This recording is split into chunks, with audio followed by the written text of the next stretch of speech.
Hello, Sagittarius, and welcome to your monthly reading for the month of October. If this is your first time here, my name is Laura and I am from babycurltarot.com. I am a tarot and oracle reader as well as a root worker. Please keep in mind, Sagittariuses, that this is a general collective reading, so not all messages will resonate for every single Sagittarius out there. If for some reason these messages do not resonate and you would like to get some clarity on the first couple of weeks of October, I do offer personal one-on-one readings, and you can link up with me through my website, which is below in the description box. With all that in mind, let's go ahead and get right on into it. I'm changing up the cards a little bit this month, but I'm going to go ahead and kick things off with my favorite tea leaf fortune cards. Spirit, what messages do you have for my Sagittariuses for the first half of October? All right, good signs so far. Let's go ahead and take a look at the second half of the deck. Spirit, what messages do you have for my Sagittariuses? Way too many. Let's try again. Spirit, what messages do you have for my Sagittariuses for the first half of October? Whee. Okay. So again, too many cards, but I did get one that flipped over. I'm going to take that one. Let's take a look here. So we have the four-leaf clover. Great, good fortune. Love to see it. Okay, and we also have the flying bird. News is on the way. Love to see that as well. Let's go ahead and start with the four-leaf clover. I'm going to go ahead and clarify them with my tarot deck, which is the Steampunk Tarot this month. Spirit, what messages do you have for my Sagittariuses regarding this four-leaf clover? Okay, Nine of Swords reversed, Five of Pentacles reversed, Chariot reversed. At the bottom of the deck, we have the Knight of Swords. This is good. This is really good so far. Let's go ahead and take a look at your cards. All right. And like I said, Knight of Swords at the bottom of the deck. So the Knight of Swords is representative of air energy, Gemini, Libra, Aquarius. We have Cancer with the Chariot card, Taurus with the Five of Pentacles, and Gemini with the Nine of Swords reversed. So right off the bat, I'm seeing news coming in with this Knight of Swords. Swords rule communication, text messages, emails, very quick, fast communication. And with the Nine of Swords and the Five of Pentacles both in the reverse here, this definitely feels like this is kind of a relief to some stress and anxiety you've had surrounding some very uncertain times. Okay, for a lot of you, this could be an offer for a new job. This could be an offer to move. This could be an offer to what else? Could be a decision on a court case. Take what resonates. Doesn't have to be just those things, but again, I'm just feeling very, very good news because that stress and that anxiety is finally lifting, and we are moving forward out of this cold, oppressive, depressive state of living. Okay, what's interesting here is the Chariot card in reverse. I don't know if this is just the same energy that we've been having here of you not being able to move forward, of you not being able to, commit to a direction, having to wait for someone to come through and give you the okay, give you the green light. But it does feel like that green light is coming, Sagittariuses. So hold on, hold in. It's coming in the next couple of weeks. All right, let's go ahead and take a look at the Numinous Astro deck. Yeah, for a lot of you guys, this is you moving or getting, securing a place to live. We got the fourth house of roots. Okay, this house is the house of family, home, background, comfort, cooking, inner world, real estate, shelter, self-care, rejuvenation, habits, and your shelf. So for a lot of you guys, this is talking about you being able to move into a new space, I feel like. Securing a place to live. All right, at the bottom of the deck, we also have the ninth house of seeking, which, funny enough, is the house that is ruled by your sign, Sagittariuses. So this is the house of foreign travel, adventure, higher education, customs, faith, beliefs, pilgrimages, spiritual quests, aspirations, journalism, religion, gurus, and risk-taking. Very interesting. I'm getting a combination of either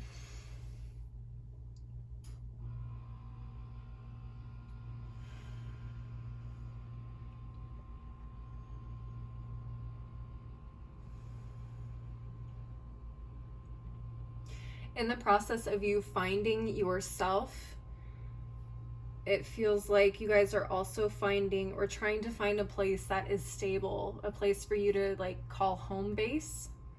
Okay, someplace where you can put your roots down as you continue to expand, grow, and travel as well. So you guys are expanding not only your minds, but you're expanding your security, which is great. I think it's beautiful to have both. Okay, so that's beautiful. Seeing some really, really good things for you. Yeah, let's go ahead and move on to the next deck, Threads of Fate Oracle, which is absolutely gorgeous. Spirit, what advice do you have for my Sagittariuses regarding this 4-leaf clover? What advice do you have for my Sagittariuses? We have the paradox. That's funny. Yeah, it feels almost paradoxical because you have the 4th house and the 9th house, the house of seeking and the house of roots. So on the one hand, you have something that ties you to one particular place, and then you have this energy of traveling, expanding, and exploration. You can have both. It's definitely possible for you to have both.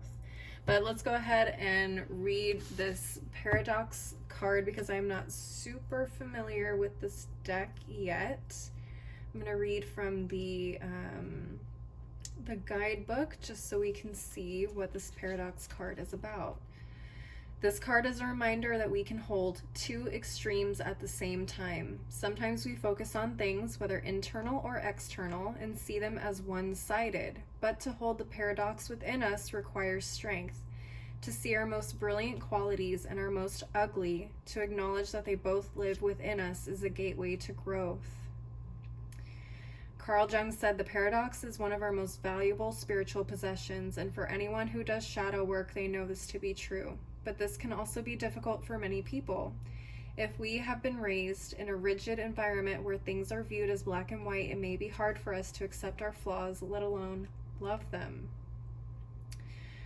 All right, so this to me feels like you're definitely struggling with that freedom spirit, I don't know how to put it, that spirit of freedom. There we go. So you have this spirit of freedom. You are very intent on, you know, being outside of the norm. And then at the same time, you feel like you also need to have a home base or something at least sturdy to ground you and root you when you aren't off traveling. Which there's no shame in, you know, having something that feels sturdy or reliable. For some of you, I feel like because you personally believe in not being tied down to certain places, or you enjoy the thrill of traveling and not being tied down to places, it feels almost hypocritical for you to kind of root yourself in this way. But for whatever reason you have for doing this, just know that that's okay. You may have to do a little bit of shadow work to kind of work through those emotions and those feelings surrounding this. But just know that I don't think anybody is going to look at you any differently just for having something that is consistent or of worldly value either. That may be an issue for some of you as well. At the bottom of the deck of the Threads of Fate Oracle, we have the Observer. So I'm going to go ahead and read on this card as well. The Observer indicates a time where you are being encouraged to suspend judgment or conclusions and simply witness. Humans are always trying to sort their external world. We want to process it, make sense of it, and figure out our place within it.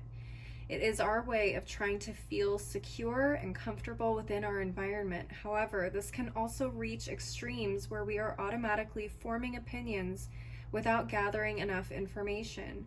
The observer asks you to pause and simply pay attention. This may feel passive, but in observing, we are already cultivating change. All right. So this is going to have a lot to do with you observing your emotions and your feelings surrounding this new transition here. Okay, so definitely keep an eye out for that.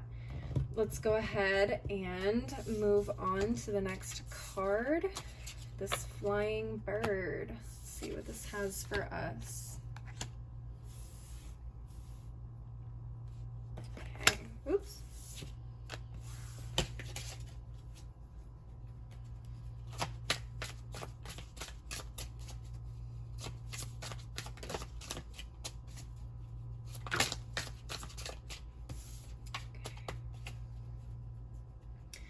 Alright, Spirit, what messages do you have for my Sagittariuses surrounding this flying bird?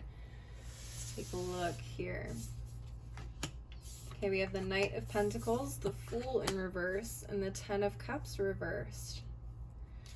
Okay, and at the bottom of the deck we have the Wheel of Fortune. Let's take a look at your cards.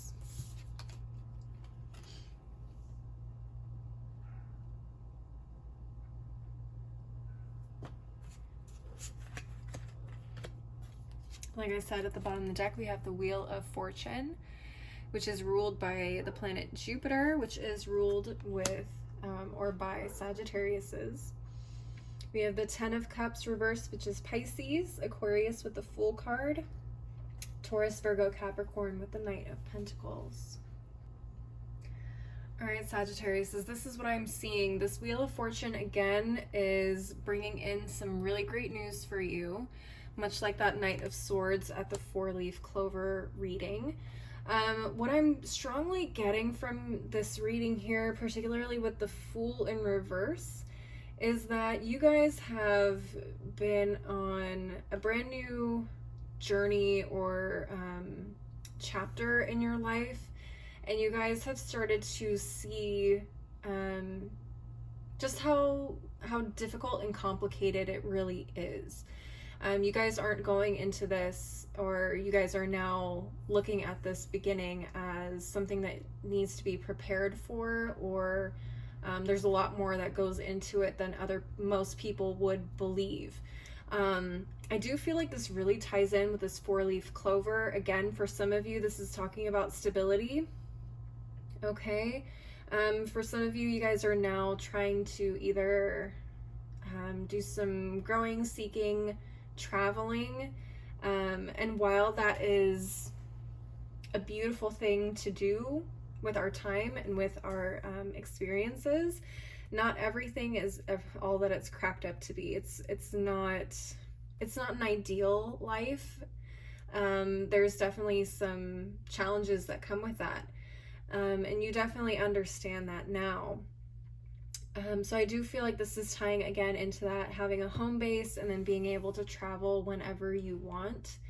Just understand that this journey that you're on, it's a marathon, not a sprint. And you guys are still pretty close to being at the beginning of it. The Knight of Pentacles is someone who's, already started, and they are still getting familiar and still learning a great deal. But they're pretty much used to the routine at this point in time. So you are a little bit more experienced than the newbie or someone first starting out on this journey, but you're not quite the master of it yet. You still have a lot to learn and a long way to go here. So, just don't be super disappointed that you feel like you have to take a step back or, do things a little bit differently than you expected. There's no shame that needs to be held with that reality. So definitely be proud of yourselves, at least for recognizing what it is that you need in order to make this lifestyle or journey work for you. And I think that this is honestly a great way to start a very stable path into this new direction for you guys. So just be proud of yourselves. I'm proud of you. Let's go ahead and look at the Numinous Astro deck. and see where this may be happening for you astrologically. I already have a feeling that this ties in with the 4-leaf clover, but let's take a look. Okay, we have the 8th house of intimacy. This is the house of investments, intensity, contracts, sex, erotic capital, secrets, mysteries, obsessions, inheritance, and the underworld. This is very much the house ruled by Scorpio, if you couldn't tell. Definitely take a look at your 8th house, see what sign is in the 8th house and what planets you may have in the 8th house as well. See, investments definitely comes to mind when the 4th house came through in the 4-leaf clover, investing in a place for you to stay, contracts, signing a lease, getting a mortgage, things like that. Definitely talks about stability again here with the Knight of Pentacles, and the number 8 is also the home or the number of stability in numerology. And look at this, at the bottom of the deck we have the 4th house of roots. This is definitely you guys finding a home base. Absolutely. All right, let's move on to the Threads of Fate Oracle and see what advice we can get for you guys for this flying bird. All right, Spirit, what messages do you have for my Sagittariuses regarding this flying bird? What advice do you have for my Sagittariuses? That's way too many. No, that's 2. We can do 2. Let's take a look. So we have higher perspective and the pillar. Oh, these are really, really good cards. Let's go ahead and look at these in the guidebook and see what they have to say. Okay, higher perspective. As people who do their internal and spiritual work, we are less likely to be bogged down by drama or reactiveness that we know doesn't truly matter.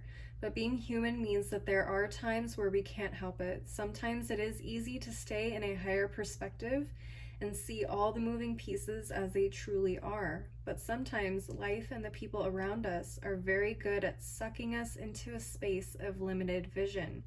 This card is asking you to see whatever situation you're experiencing resistance with from a higher perspective. Okay, again, that's for me talking about that resistance into being rooted and grounded somewhere. It does feel like you guys have very free-spirited vibes. At least that's what I'm getting from your cards.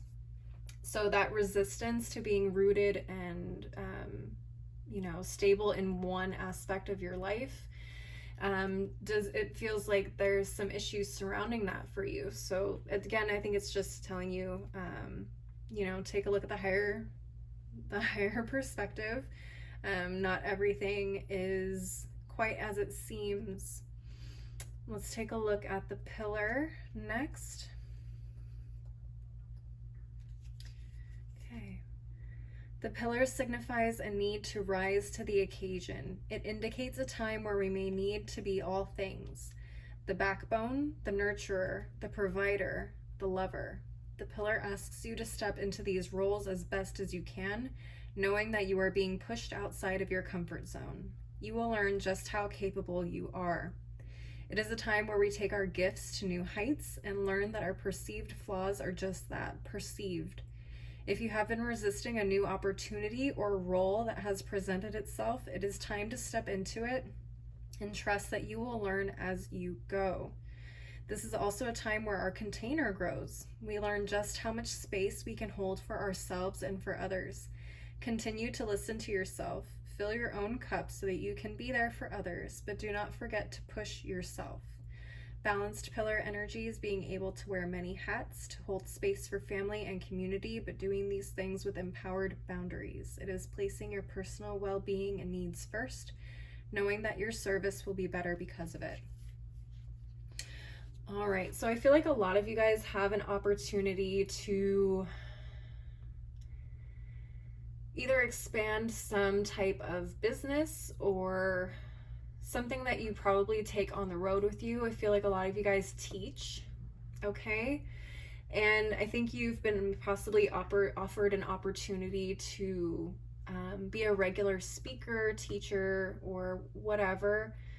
may resonate with you in one particular location, and it may be a really great opportunity and something that you're really looking forward to doing, but it also feels a little limiting because you're not going to be able to travel, as much as you want to at this time. But again, that's not something to be ashamed of. And I feel like you guys are definitely having a lot of resistant energy to it. There may be some outside circumstances that are kind of forcing you to go in this direction that you don't particularly like.